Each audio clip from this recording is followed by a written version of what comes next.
Olá, eu sou Fabiola Junqueira e junto com a Fernanda Capovilla te convido a nos acompanhar neste episódio do Oxigênio, que vai falar sobre 2 dicionários brasileiros bem diferentes daqueles que a gente já conhece.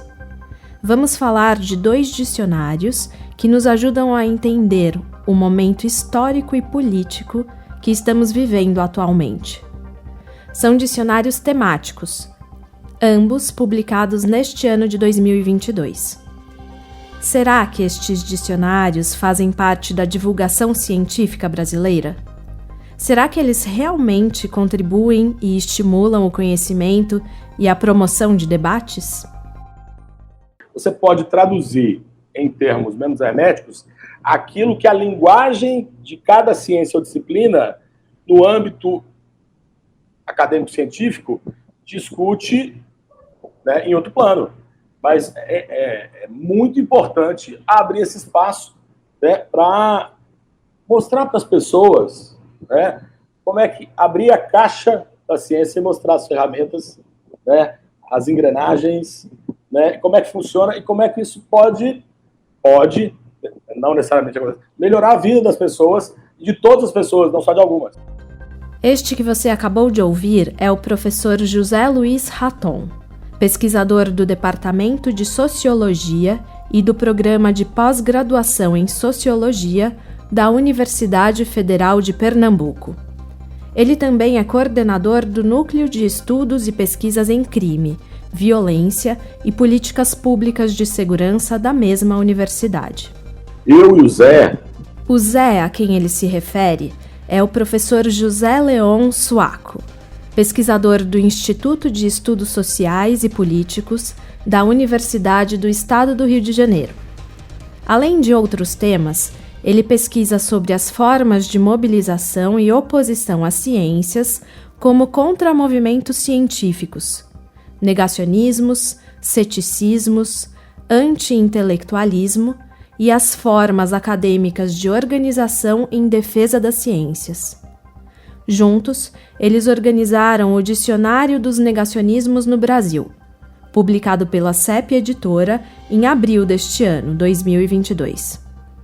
Nós vínhamos discutindo o tema, digamos, da anticiência, dos negacionismos, nos espaços acadêmicos da área de ciências sociais, tanto em conversas informais quanto em mesas redondas e seminários e grupos de trabalho científicos, né, acadêmicos.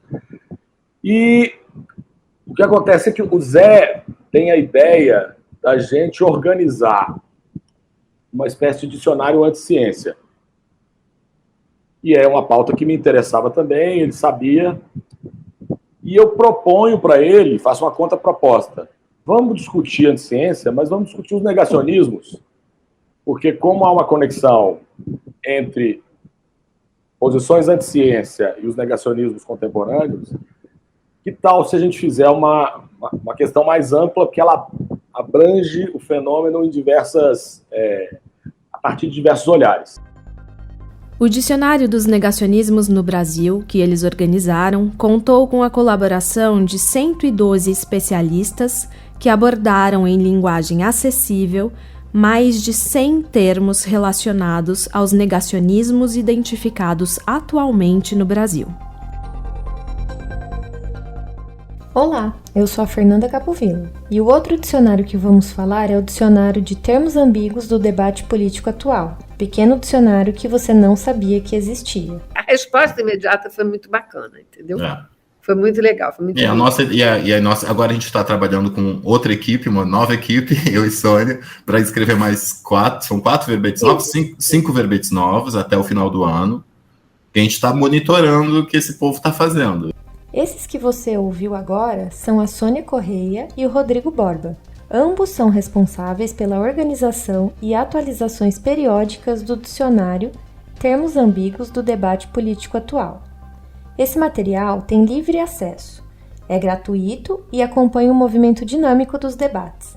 O link de acesso está disponível na página do Oxigênio Podcast.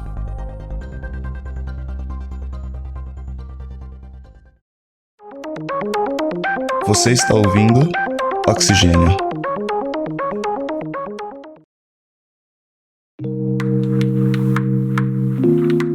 A vivência da pandemia nos anos de 2020 e 2021 deflagrou diversas dúvidas e inseguranças em relação à ciência e à comunicação da ciência no âmbito das questões sanitárias.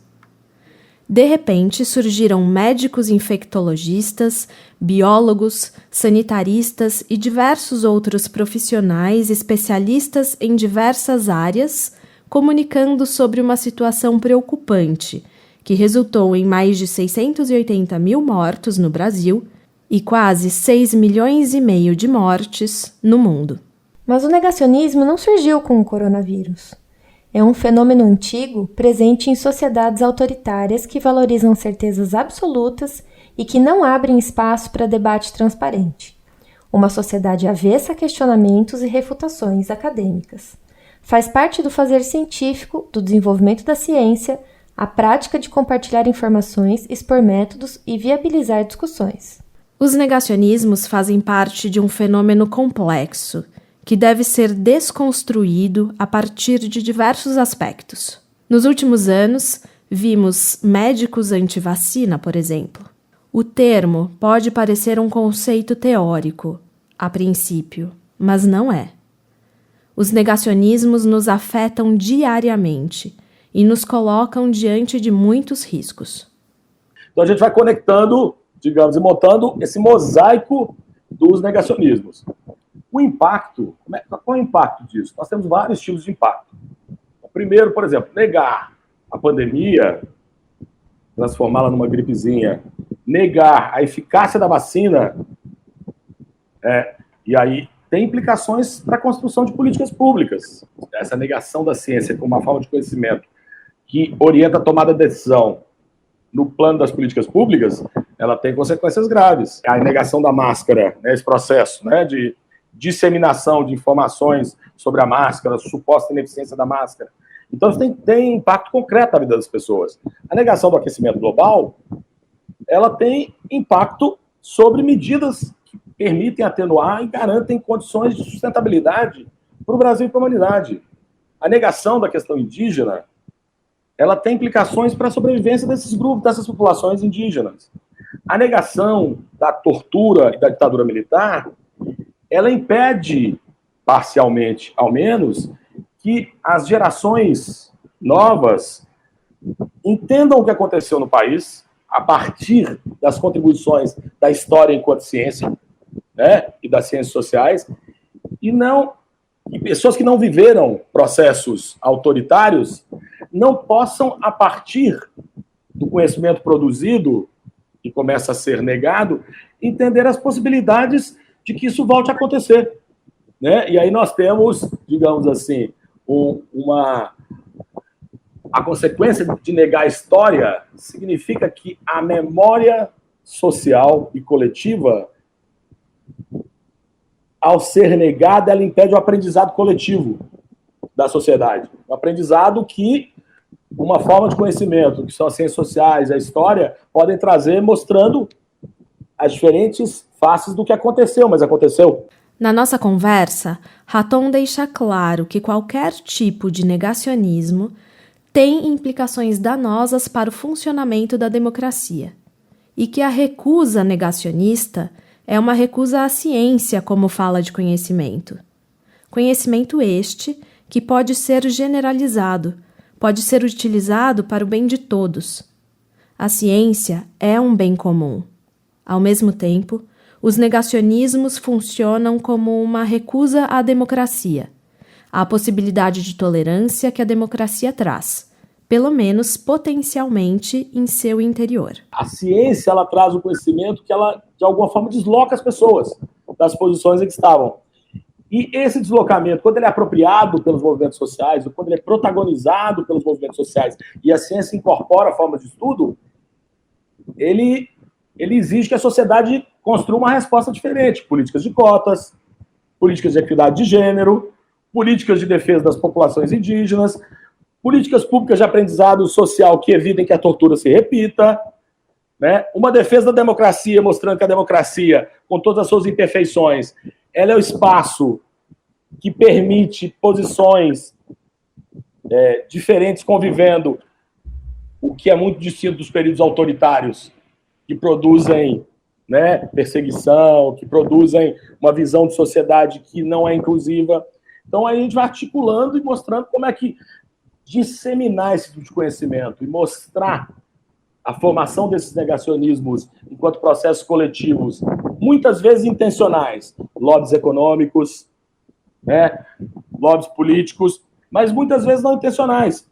Pessoas que foram deslocadas daquela segurança, digamos assim, ontológica, daquela percepção de mundo tradicional. Então, o negacionismo, ou os negacionismos, são uma forma, digamos assim, antimoderna de contra a modernidade ou contra as modernidades possíveis que a ciência e a democracia trazem juntas. Para Raton, os negacionismos não podem ser combatidos apenas com expansão e divulgação da informação, com comunicação pública ou com medidas legais, apesar de serem ações importantes e que devem acontecer. O combate aos negacionismos não é possível somente com a educação formal. Uma parte dos negacionistas é escolarizada, absolutamente escolarizada. Elas estão buscando proteção. Tem médicos anti-vacina, geógrafos anti a ideia de aquecimento global, advogados anti-Estado de Direito. Então, efetivamente, esse processo de negação, ele descarrega outras dimensões que não aquelas cognitivas apenas, mas são morais e políticas. E aí a gente precisa criar formas de dialogar com setores, né, que estejam dispostos a dialogar. Por isso que a democracia é um espaço importante para isso, porque fora da democracia não tem a possibilidade de diálogo. E foi seguindo por este caminho da viabilização do diálogo que perguntei ao professor sobre o processo de decisão e escolha do formato da publicação. Por que um dicionário?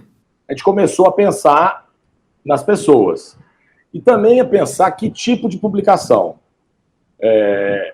Essa ideia de uma publicação que não fosse só para iniciados, que não fosse apenas para convertidos, que ela pudesse dialogar com as pessoas que têm dúvidas, com as pessoas que estão num campo negacionista em relação a certas questões, mas não estão em outros, e que pudesse abrir um diálogo mais geral, coisa que a ciência e as ciências já fazem há algum tempo, mas que era importante também como um documento de memória do tempo que a gente está vivendo agora no Brasil. Ao mesmo tempo, né, um registro que pudesse ser um registro tanto para quem vem depois, mas um registro deste momento que está sendo vivido a partir de especialistas sobre o tema, mas sem uma linguagem hermética especializada. Para Raton, também é importante compreender e diferenciar as bases a partir de onde surgem os discursos negacionistas do interlocutor. Ele menciona que existem lobbies econômicos que querem nos dizer que agrotóxico não produz doença. Isso é intencional. Existem lobbies políticos que querem negar que a política no Brasil não é violenta. E isso também é intencional. Mas, por outro lado, há um tecido social muito amplo de pessoas que estão reagindo de uma forma não intencional a uma crise sistêmica. Eu me irrito enormemente com um negador da eficiência da vacina, da eficácia da vacina. Mas uma coisa é um presidente da República negar a vacina. Esse precisa ser combatido. Ele precisa, inclusive, sofrer medidas legais, sofrer oposição política. Outra coisa é o cidadão comum, escolarizado ou não, que está sujeito a, digamos assim, a um conjunto de dúvidas e incertezas que o leva a buscar refúgio em grupos onde tudo é certeza. Né? Então, a gente, mas, assim, digamos, eu comecei com algumas pessoas assim, mas você foi vacinado contra sarampo, poliomielite, difteria, cachumba. Você vacinou seus filhos, inclusive, para entrarem na escola. Por que só essa vacina? Então, é preciso começar a conversar com as dúvidas das pessoas, mas abrir um espaço de diálogo e não de digamos assim, de uma certa superioridade moral daqueles que não são negacionistas. Se a gente adotar essa possibilidade de uma superioridade moral, a gente não abre espaço para a incorporação desse conhecimento. Para além do dicionário, é a intenção dos autores que a discussão tenha a possibilidade de outros formatos associados, que possam atingir outros públicos, que tenha a possibilidade de ser usado em escolas, que tenha a possibilidade de ser usado com grupos que não necessariamente terão a leitura como elemento primordial, mas sim em formato audiovisual ou um podcast. É importante a utilização de diversas linguagens para a educação científica de crianças ou de adolescentes com formatos adequados. Recentemente, voltei a conversar com o professor sobre a repercussão do dicionário desde o lançamento, em abril de 2022. A repercussão do lançamento do dicionário dos negacionismos no Brasil tem sido muito positiva.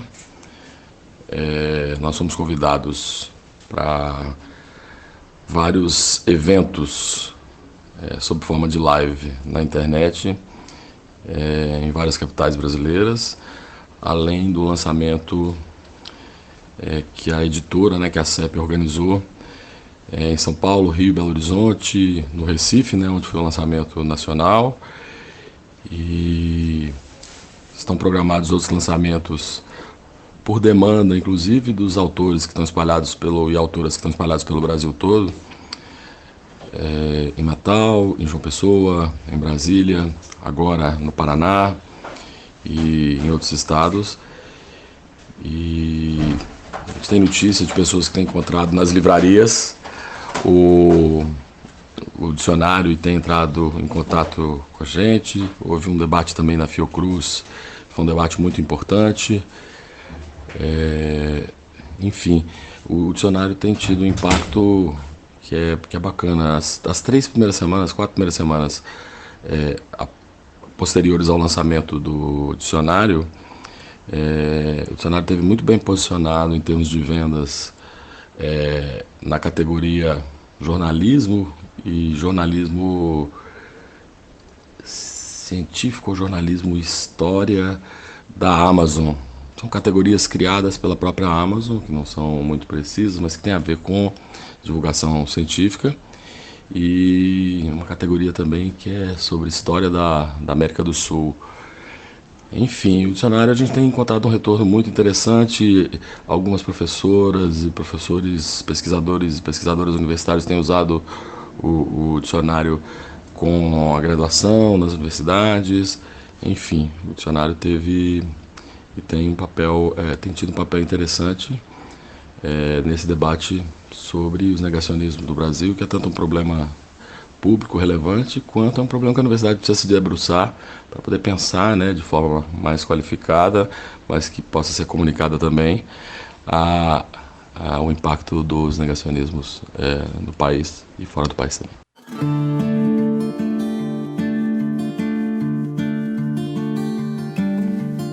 Outro material nesse formato, que também surgiu a partir de inquietações de pesquisadores e que tem tido boa repercussão, é o Dicionário de Termos Ambíguos do Debate Político Atual. Aqui, a professora Sônia Correia conta como ficou perplexa ao assistir um debate político nas eleições municipais do Rio de Janeiro em 2020, e como essa provocação foi uma das motivações para criar o dicionário. E, como a gente diz na introdução do dicionário, uma cena que foi particularmente mobilizadora para mim, e foi a partir daí que eu comecei a conversar com o Rodrigo sobre essa possibilidade do dicionário, foi assistir nas eleições municipais de 2020, no Rio de Janeiro, candidatas e candidatos à prefeitura sendo acusados pelo Crivella, que era candidato à reeleição, de serem ideólogos de gênero ou de que iriam propagar gênero, ideologia de gênero na educação, sem saber como responder. Totalmente desconcertados com a pergunta, tentando driblar a pergunta, mudando de assunto, claramente porque não sabiam o que fazer para responder, uma resposta razoável. e perdendo a oportunidade, né, porque num debate eleitoral tem muita gente assistindo, aquilo é um momento... Os debates eleitorais são sempre pedagógicos, né? Tem sempre uma dimensão pedagógica. Perdendo a oportunidade de explicar para um público mais amplo o que é esse dispositivo, qual é o estratagema desse dispositivo, por que ele é um fantasma, por que ele é um espantalho, por que ele não tem consistência. Esse dispositivo fantasma ou estratagema que a professora Sônia menciona é a forma distorcida como alguns termos têm sido usados pela direita conservadora já há alguns anos. Em 2011 e 2012, por exemplo, não era tão claro como estes termos descontextualizados e com significados distorcidos vinham sendo cultivados e disseminados amplamente, gerando muita desinformação, fomentando o ódio e estimulando a formação de grupos inimigos, acabando com a possibilidade de diálogo, que é a base da democracia. A grande maioria desses termos, cristofobia, ideologia de gênero, feminismo, do jeito que é usado pelo campo conservador, eles são usados de forma muito estratégica justamente para desinformar sobre o que as coisas são, sobre o que é gênero, sobre o que é feminismo, sobre o que é ideologia. E nisso, o que acontece, um efeito disso é justamente uma divisão entre nós e eles, né? Ou seja, cria-se, inventa-se inimigos. Então, os gays se tornam inimigos dos cristãos, os cristãos se tornam, né? As feministas se tornam inimigos do patriota. Das mulheres. Né? As feministas se tornam inimigas das mulheres. Né? Exato, as feministas se tornam inimigas das próprias mulheres, como mostra lá no verbete. Então, uma caricatura que o uso desses termos faz, e uma caricatura, uma caricatura negativa, né, dos grupos com os quais eles não se identificam, por exemplo, feministas, e uma caricatura também positiva deles mesmos, porque se você vê o verbete patriotismo, o que está descrito ali é uma mudança muito interessante de como patriotismo, o sentido comum dele, se você for lá no Aurélio, é aquele que ama a pátria. Né? É claro, não é o único sentido, mas é uma palavra muito antiga, o verbete resgata lá dos gregos clássicos, e mostra como é que ele foi se ressignificando até produzir essa figura que ameaça o STF, que carrega armas para cima e para baixo. Esse que é o patriota hoje em dia, para essas pessoas.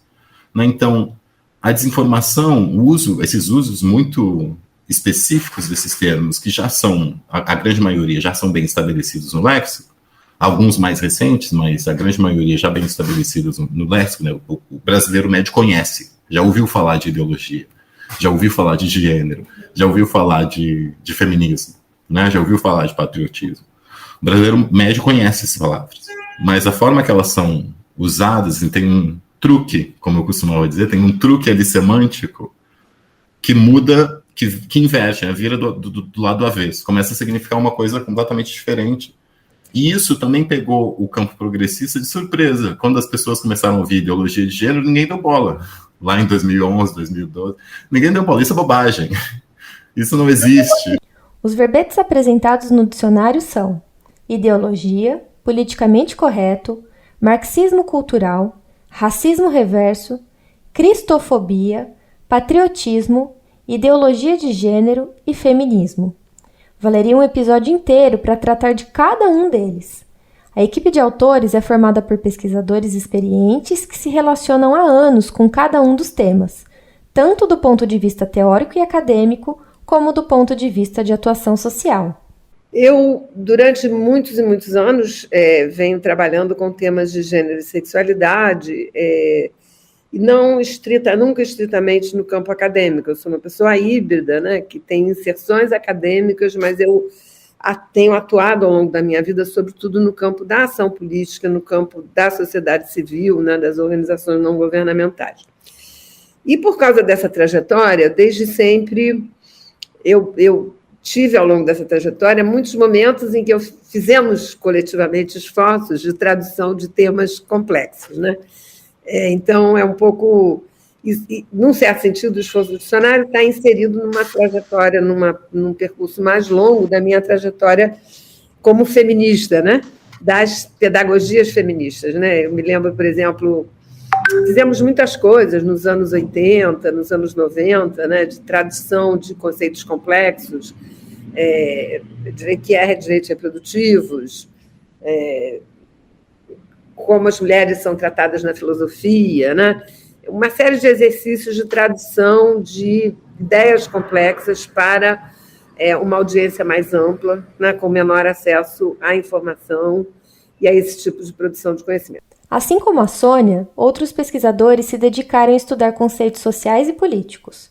Mas parece que esse tanto de conhecimento acadêmico nem sempre chega à maior parte da população interessada e afetada pela discussão dos temas, especialmente sobre o renascimento da direita e suas consequências na sociedade.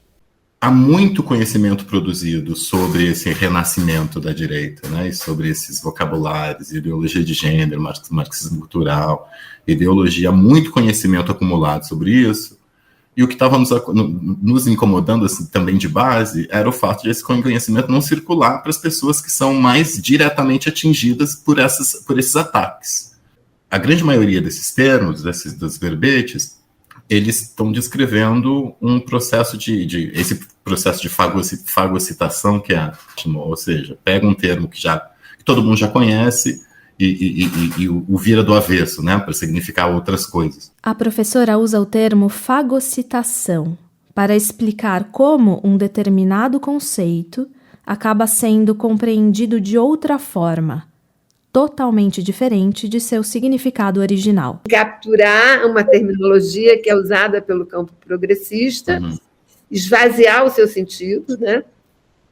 Fazer dela um hospedeiro, né? Retira a sua substância e coloca uma outra substância dentro.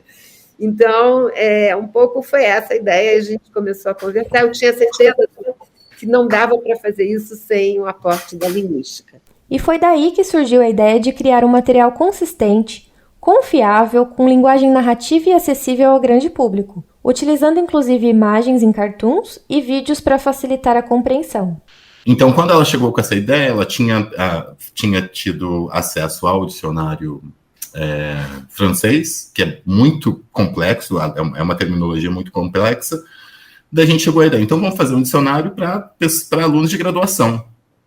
E mais ainda, por que a gente não faz um outro dicionário para alunos de ensino médio? Daí nisso, eu convidei uma colega minha aqui da UFRJ, que é especialista em tradução, que se interessa muito por linguagem acessível, né? Então, a professora Janine Pimentel, ela disse, claro que eu aceito, eu me interesso muito, porque é um projeto, ao fim e ao cabo, é um projeto de divulgação científica. Porque todos os verbetes, embora tenham uma linguagem bastante acessível, no dicionário dos termos ambíguos, na versão para graduação, uma linguagem mais jornalística, e na outra versão, a versão jovem, uma linguagem muito mais jovem, de fato. A intenção é seduzir o leitor e aproximar o público destes termos, informar, estimular o diálogo e o debate. Porque além dos textos, os dois dicionários têm cartoons, que servem de resumo do texto, né? Seria uma tradução intersemiótica, ou seja, a ideia que está no texto desenhada pela Carol Ito. E estão os cartoons nos dois dicionários, nas duas versões. E, além disso, há um videozinho que é ainda mais resumido, um videozinho de 2 minutos, menos de 2 minutos, que o conteúdo, a ideia principal do texto ainda está mais resumida. Ou seja, tem um rico material pedagógico aí, né?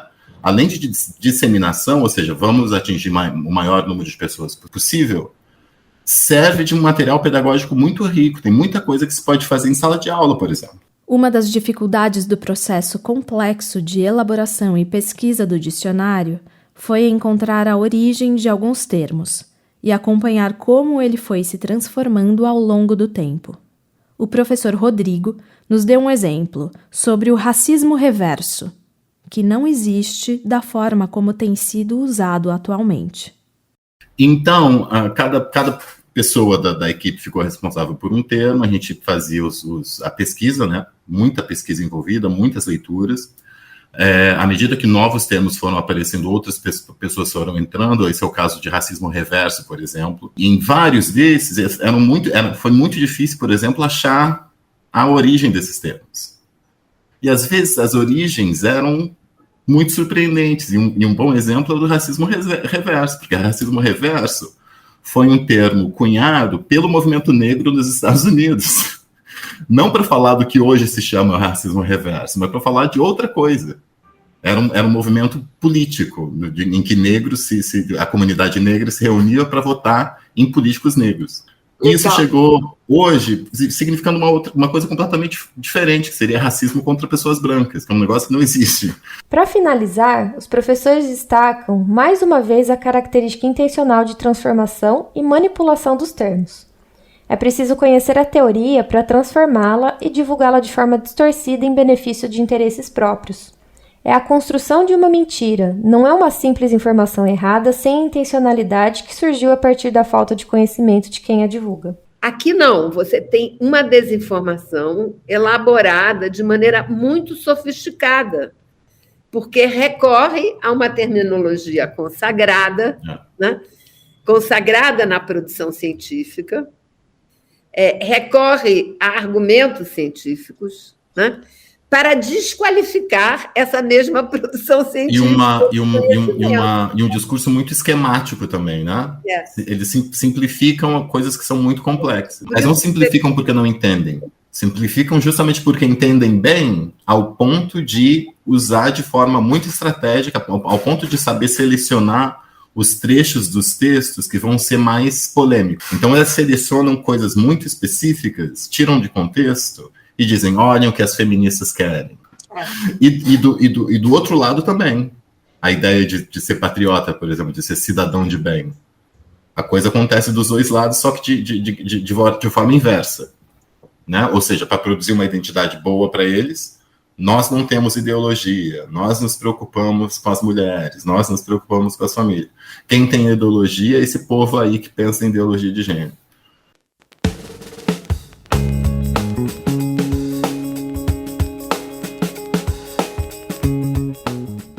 Esse episódio foi escrito e apresentado por mim, Fabiola Junqueira, e pela Fernanda Capovilla. A revisão do roteiro foi feita pela coordenadora do Oxigênio, a Simone Paloni, do LabJOR Unicamp. E os trabalhos técnicos são do Otávio Augusto Fonseca, da Rádio Unicamp. Você também pode nos acompanhar nas redes sociais. Estamos no Instagram, no Facebook e no Twitter. Basta procurar por Oxigênio Podcast. Você pode acessar o roteiro deste episódio e as referências mencionadas hoje no nosso site. Deixe seus comentários em nossas redes sociais e obrigada por ouvir. Até o próximo episódio.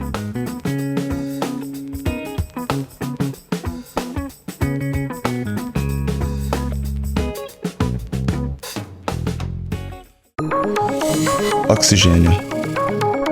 Um programa de ciência, cultura e tecnologia produzido pelo LabJOR em colaboração com a Rádio Unicamp.